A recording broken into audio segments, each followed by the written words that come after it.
All right, I'm here to share experience with you.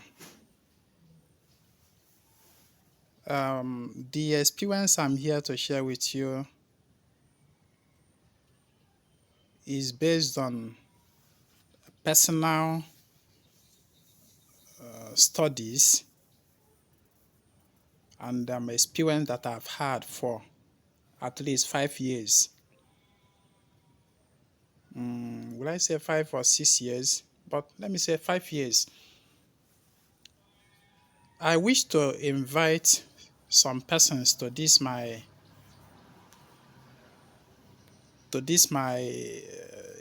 experience that I'm sharing. The people that I'm inviting are the old souls,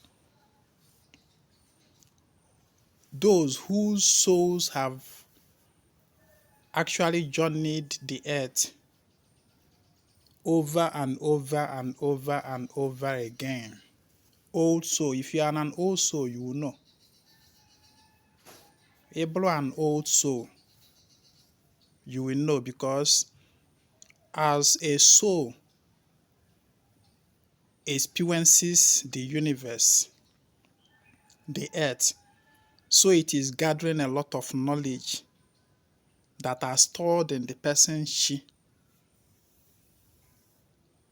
And also they may be in young body, but their experience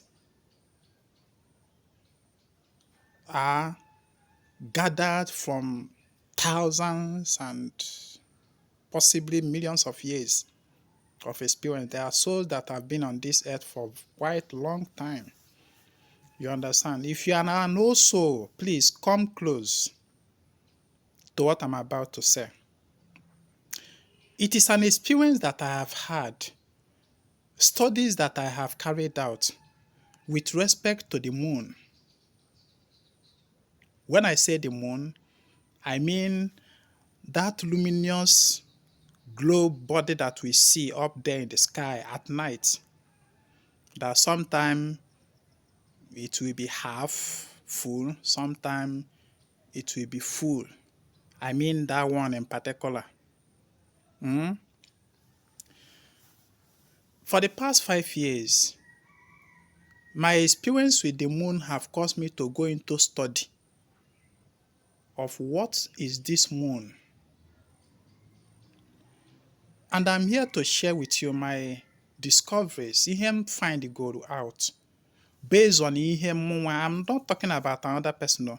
That is why if you are listening to this my voice, please, I want you also. That is why I am inviting old souls that can go into their chi, their consciousness, and probably be able to connect with the past. They are the souls that I'm inviting to this station. Other people may not really be able to understand. My experience with the moon, about the moon that we see up there. Okay, let me begin from 5 years ago because that was when I received my first shock from the moon that made me to go into study. Around 5 years ago, that time I was still living in my brother's house inside our compound there. Here. So I was still living there. So one night, I woke up, but ebido emego m ọdịnala then. As a matter of fact, emego m dibia then. But I was still squatting with my brother over there. So one night like that, because then I do hear from online where people will be talking about, that you charge water under the moon and you use it to bathe. You perform certain ritual under the shining moon at night, connecting with the moon light, the moon energy. I do hear those things. And so that particular night, I decided to perform a ritual whereby I brought out water in a bucket outside. On 1 on 18, no, it was full moon. So after some moments, some hours or so, I went out and used the water to bathe. Connecting with the moon, I made my prayers and then I bathed with the water. After that bathing, I went back to sleep. What I had that night was sleep paralysis, ndakpo. You know this experience that people popularly call na amosu, na adam mad, but oyibo but their sleep paralysis. That was my experience that night. It was so intense and so real that I jumped up from the bed. As in, before I even was able to jump up from the bed, I know how much I struggle. You know that kind of thing. If you have experienced sleep paralysis before, you understand what I'm saying. Ndakbo. So when I woke up that day, I started thinking, how? Why? Why? Because as a matter of fact, when I had that experience, it have been long since Ezinma had such experience of sleep paralysis of ndakbo.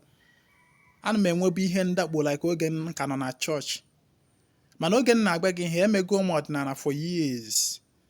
And that sleep paralysis, ife ndakbo ahụ have long left me. That is otego kemgbe m bido mewe ọdịnala ka m kwụsịrị inwe experience. Since m bido practice wa daily ịga ọfọ ka m kwụsịrị inwe that sleep paralysis.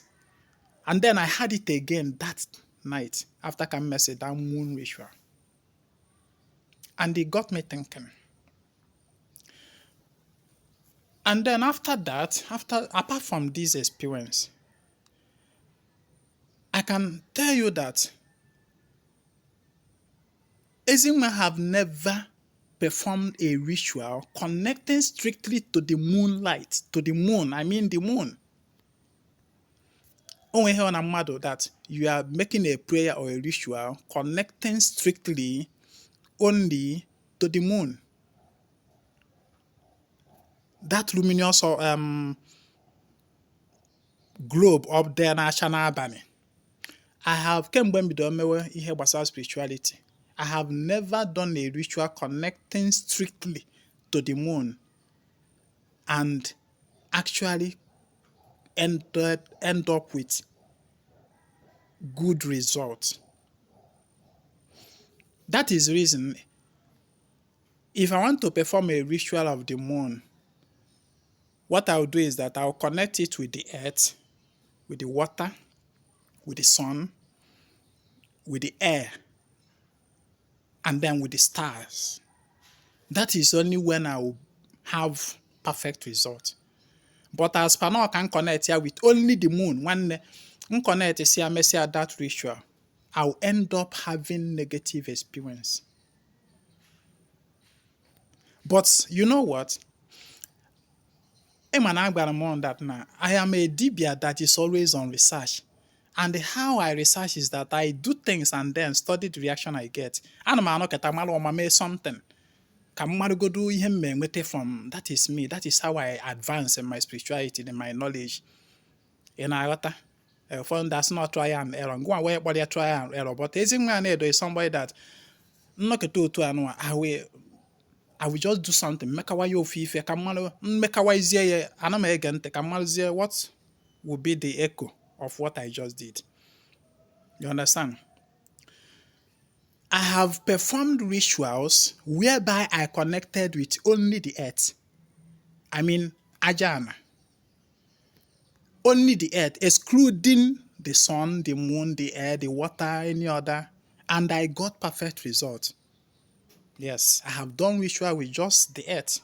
Met a perfect result. I have done ritual with only the water, connecting with only water. And I got perfect results.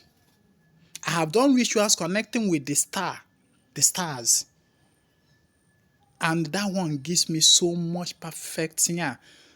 Oh, hell, this result is not just perfect, but it gives so much joy. From my aligning with the stars, I have come to realize that no particular star it have manifested several in my dreams. I communicate with that particular star. Very, very shiny blue, sparkling blue star. sometime in the physical. O nwere ka esi wee mfụkwa ya mana adụm afụ ya ugboro na-abụ in the physical no fear once that will be the end until uche m pụkwa enwere m ike fụkwa ya ị na-aghọta but ebe m na-afụwa ya ọfụma bụ na my dream the star I'm a gone ritual connecting with only the stars and I got perfect results. I have done ritual connecting with only the air and I got perfect results. But whenever I do ritual connecting with only the moon, I say, no, this moon, only you. The result in the after that, I had the palatable. Compared to when I connect with other elements or cosmic bodies. You understand? This is Ezin Manedo telling you his experience. I'm not telling you your own experience. Experience him can not beg here. In Iota? So, on one day of recent in Camero last year, 2025, that I just completed. Because came with that day, that ritual of e.g. milli Oma, the water I charge under the moon to bathe, and I got that sleep paralysis. I stopped doing anything that have to connect with the moonlight in a ritual at night, you know. Mego dear, you mind that now I'm try I connect with all the elements and not just the moon. When you're focusing on the moon, you know, I stopped doing it. But then something happened last year, you know. Something happened. And I decided to perform a ritual with coconut water under the moonlight. You know, that period. So I decided to pray with coconut under the moonlight and then break it and use the water to wash my head. I did that ritual. Messi anakpukuola ifem fokalo sleep paralysis ndakpo na-adị very serious. Ya bụ na emego otu anụ you will be like otu aka ndom si wee go otu aka mmesenwu. Ihe anụ my experience. I'm not talking about your own experience. Probably your own experience may be different from my own, but I'm telling you my experiences. So ihe anụ abịa nkwụsị ya after that last year. Mana ama m no nwere ike ofu mbọsị kwa ofu ife buekwa Ezinwa because Ezinwa no dey ever rest. Ezinwa like to explore. Even if ihe ọ na-eme explore ga-eri isi ya. Ma ewe na m nwetakwa knowledge. Ị na-aghọta that is me. That is me. I like to explore things. And if I say ụmụ ukwu isi anụ adịgasị na be m ebe. Sometime like this, I'll go to one and talk to it. Ezinwa sometimes they do like mad person. Mgbe ụfọdụ m agarukwuru ukwu isi n'ọlụ onwe ya. O nwere ka ọ bụrụkwa isi mmụọ, ọ bụrụ isi Igbo recognize as na ọ bụ mmụọ. Ịma o nwere ka some ukwu isi Igbo recognize as mmụọ dịka Ogirisi, Udala, Ọjị, you know. Sometimes I'll just go to a random tree like that and speak to the tree. I will grant the tree okwu, but the purpose in Jeremiah, but go do what? Let me take that action and then go do what will be the reaction from this tree. That is Ezingma. That is how Ezingma study things. I know me as a result, but I do it to explore. That is me. That is how I build my spiritual knowledge. And that is why the result. It is hard for another human being to come and convince me otherwise. Because I know our direct experience in go on. I know my bagging na somebody like this experience in them about the moon. I know me na somebody balam. And I got no experience go on my own. And then a couple of days ago, about 2 or 3 days ago, I was speaking with a Dibia friend of mine that called me. My guy from Imo State. I will not call your name. He called me and we were discussing, and along the line, he told me something about the moon. He was like hazing me that this moon ritual you're talking about, that Nayada have taken the moon as completely natural. Ogo kuli ha anu adete mbam kam nante. Okay, explain more. Or seem that na the moon that na no nwere one commentary nya read online that na ihe anụ anyị na-afụta as ọnwa is not actually completely natural, that it was some aliens that placed that object there, that created that object and placed it there to regulate the earth and other things. Mgbanaka. Although, before that, my guy said this. When I started having this experience in Nengme with Onwa, at some point in time, I have tried to browse online about the moon. And I think it was sometime 2 years ago or so that I first came in contact with this information online.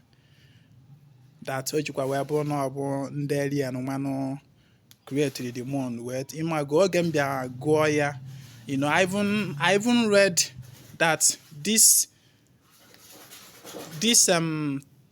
experience of woman why didn't have fun suffer then monthly cycle. It is not completely natural. It has no about modification that some powers, some aliens modification ha mere na ahụ mmadụ bụ ife mere o ji wee bụ that na nwaanyị ga na-agba ọbara every month. Naturally, originally, ọ dịrị otu ahụ. This one go chalk pepper. So, man, oge m bịa gota those things. And some of that things that m gotala online, oge m na-eme research about the moon. I considered it one of those maybe conspiracy theories and whatever. Mmadụ amakwuru ozi nke oge asị na onye bụ eziokwu. But nothing holds much truth than my personal experience. Onye mere Ezinwa na-ada agba ndị mmadụ. Ezinwa achọrọ m ka mgbe ịgba m nke bụ eziokwu. Ezinwa will tell you, see, there is nothing like eziokwu outside of your own spirit. Onwere ihe Ezinwa biko gba m nke bụ eziokwu. Onweghị eziokwu Ezinwa ga-agba gị bụ eziokwu. Na-abụla eziokwu ahụ mmụọ gị, your own spirit gbalụ gị direct.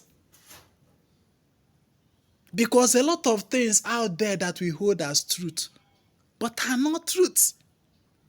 The only truth, Ezinwa the 100% sure, but that truth my spirit revealed to me, through my exploring.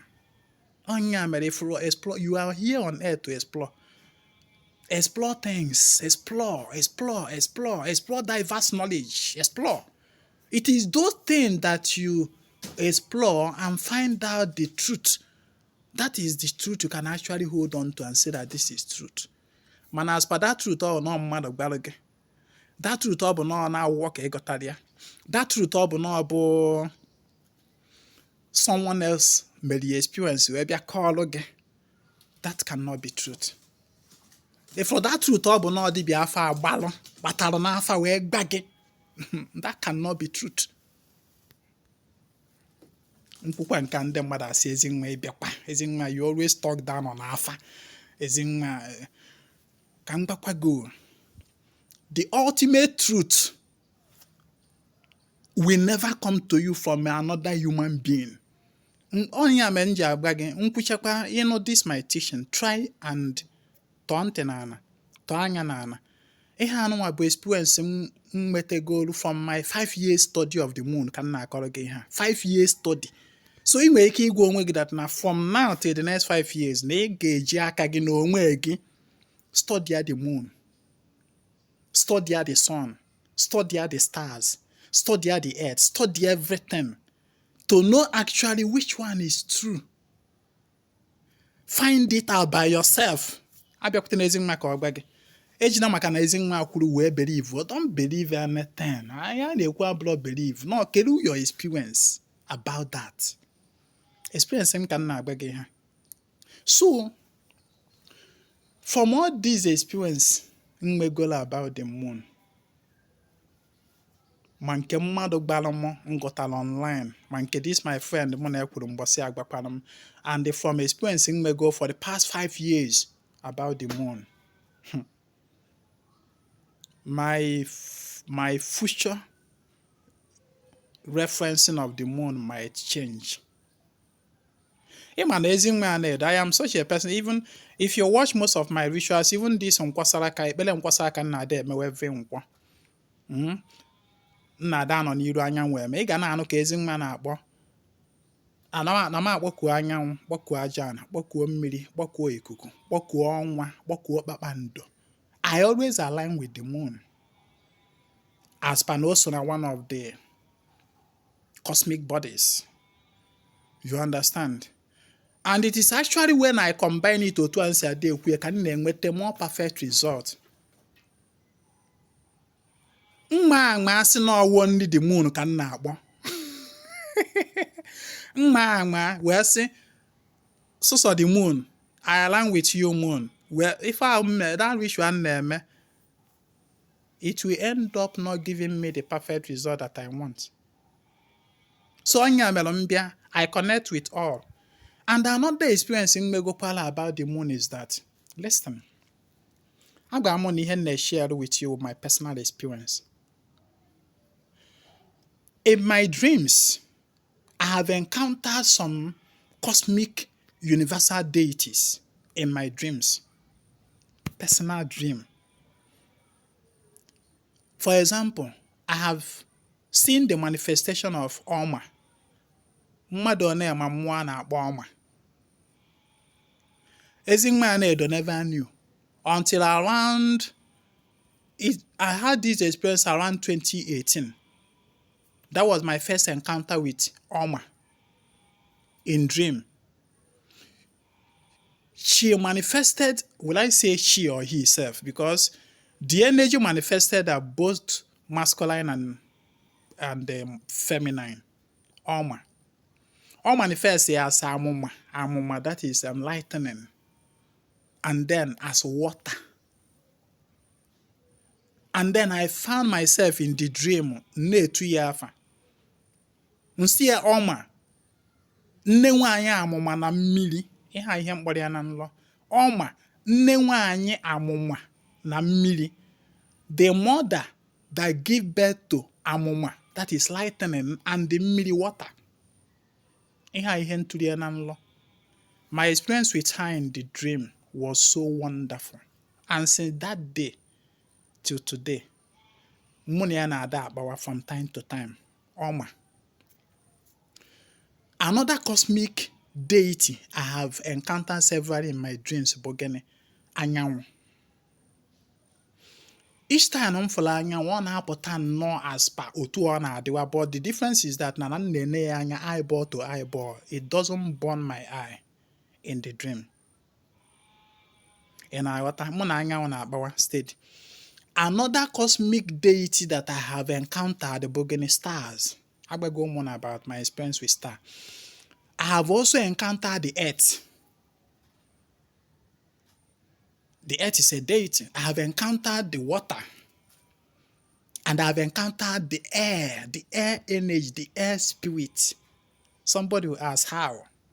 The air spirit have manifested to me in many ways.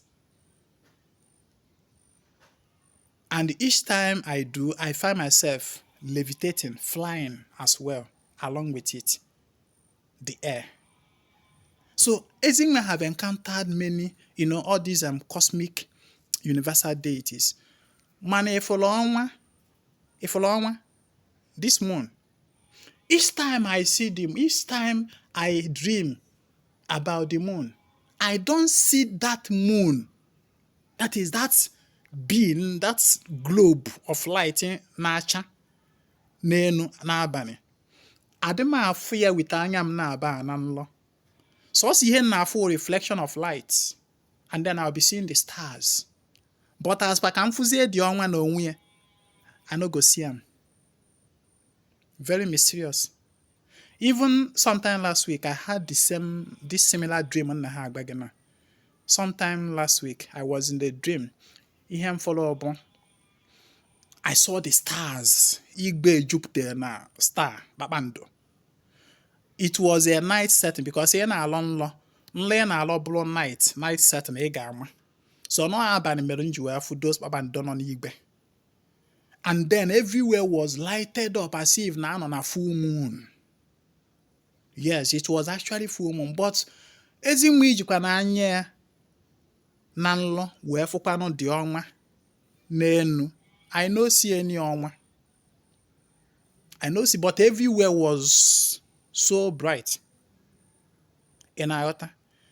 Kemgbe m ji wee bụrụ mmadụ wee mewe ife mmụọ wee bịa to this age of reasoning, ejibọ m anya m na-aba anụ a wee fụ ọnwa na nlọ in my spiritual experience. Afụbọ m ọnwa mana afụgo m anyanwụ countless times, afụgo m kpakpando countless times, afụgo m aja ana, afụgokwa m ikuku, afụgokwa m mmiri, mana ịfụrụ ọnwa I never see.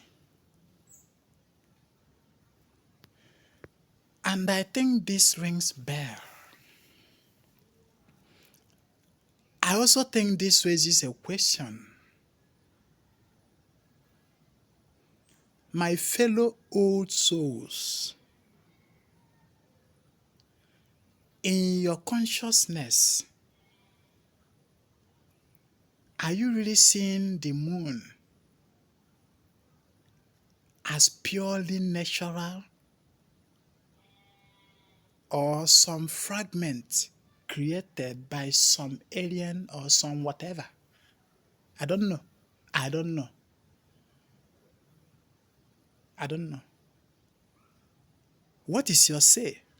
But before you give me that your say, I want you to first of all go into research as Ezinma have silently been for the past 5 years. It is not a research you do under one day, or under 1 week, or under 1 month, or under 1 year.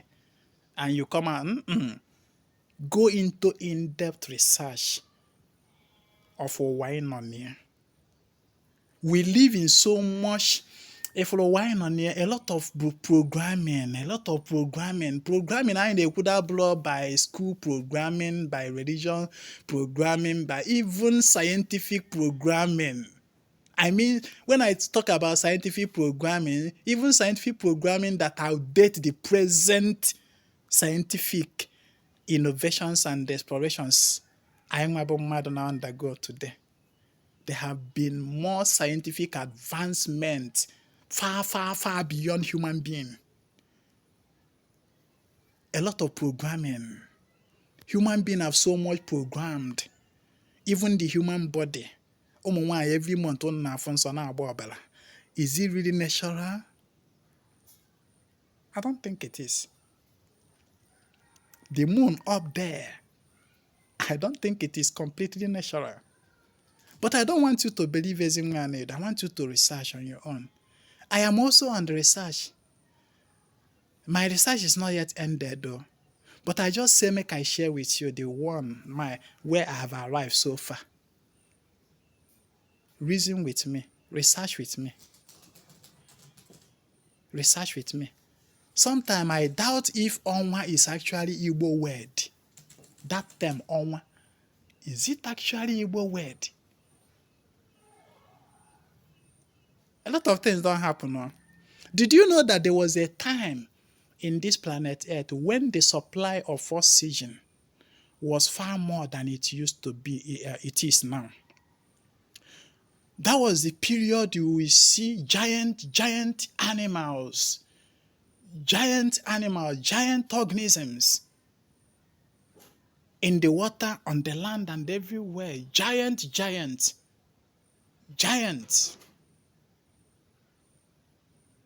Even small animal that we see today as small used to be as giant as the elephant size that we know today. Human being used to be more giant than we are now. But the same, what do I even call them? The same beings that started them creating moon, creating this and that, restructuring human body. Can why wear na phones every month and so for some other things go where name. A lot of things happened and the oxygen supply of Earth reduced. And with that reduction, those giant animals, giant human beings started getting smaller.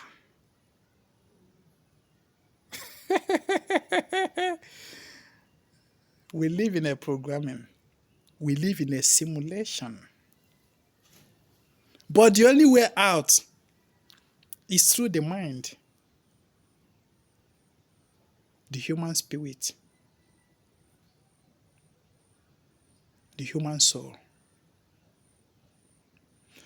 My name is Ezinwa Anedo. I come for the total restoration of ọdịnala na omenala Igbo. Ihe nụrụ m kwuru ebe a is highly objective, not subjective, meaning that it is optional. Don't believe what I said until you have done your own research and come up with your own truth. Nothing is truth until it flows from your own spirit, not from what Ezinwa Anedo say. What holds truth for me is that experience that flow I got from my own spirit. What holds truth for you is that experience you get from your own spirit, not the experience you get from anywhere. Study everything, explore everything. Ị na-aghọta? Explore everything. Ka ị wee malụ nke bụ nke. Ka ị malụ nke bụ ata, malụ nke bụ ọka. Ekenekwa m ọnụ. Daalụ m.